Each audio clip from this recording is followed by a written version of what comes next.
Tai paskutinis atgal į ateitį žingsnis. Tačiau jis nemažiau svarbus už prieš tai buvusius. Netrukus papasakosiu, kaip ir kodėl reikia įvertinti savo nuveiktus darbus. O gal nereikia?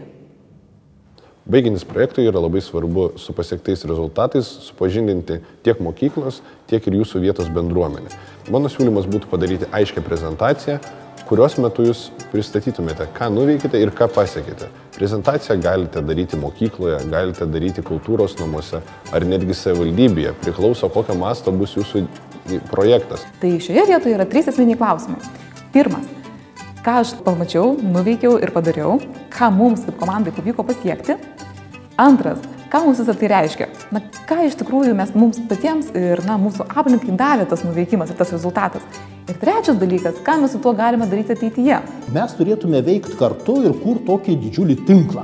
Mokyklų, komandų tinklą, kurios tyrinėdamos savo kraštą jungiasi į visą tokį didžiulį kraštotyrinį judėjimą, Lietuvos jaunųjų kraštotyrinį judėjimą, kuris taptų ir kultūrinio turizmo pagrindu ir šiaip tokiu labai stipriu sąjūdžiu Lietuvos ateičiai ir mes galėtume tomis idėjomis keistis. Taigi, reflektuojant visus šitos 3 klausimus, apsvarstant, yra labai svarbu nuolat tobulėti, žiūrėti ir suprasti tai, ką tu darai. Nes tik suprasdami tai, ką mes darome gerai ir blogai, mes tobulėjame ir galime ateityje veikti dar kryptingiau, dar šauniau ir dar prasmingiau. Baigiantis projektui labai svarbu ne tik aptarti savo patirtis ir įvertinti pasiektus rezultatus. Jei dar turite idėjų, pagalvokite, kaip būtų galima projektą išplėsti ir kitais metais. Galbūt jūs baigėte mokyklą, tuomet vertėtų pagalvoti, kas galėtų perimti ir tęsti jūsų komandos pradėtus darbus. Labai svarbu, kad jūsų pradėtą darbą pratęstų kiti. Tad eigoje, vykdant projektą ir jam pasibaigus, jūs jau turėtumėte numatyti, kurie mokiniai iš jaunesnių klasių galėtų užimti jūsų vietą kitais metais ir pratęsti jūsų pradėtą įdomų darbą. Šis projektas nėra baigtinis. Tai yra galimybė užsimegzti tam tikrai tradicijai, galbūt jūsų mokykloje, o galbūt aplinkinėse mokyklose.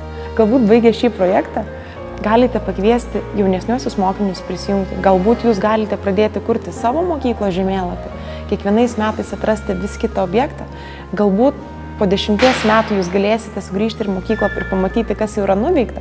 Tai čia būtų didžiausia projekto vertė. Galvot, kągi mes paliksim išėję iš mokyklų, ką paliksim jaunesniem. Ne tik tai užsiimt šią dieną, bet ir pagalvot apie išliekamąją vertę mūsų veiklos mokykloje išliekamąją vertę. Mūsų kelionė baigta. Dabar viskas priklauso tik nuo jūsų. Jei iškiltų kokių nenumatytų klausimų, nebijokite pasikonsultuoti su patyrusiais specialistais. Ir būtinai parašykite, kaip jums sekėsi keliauti. Iki!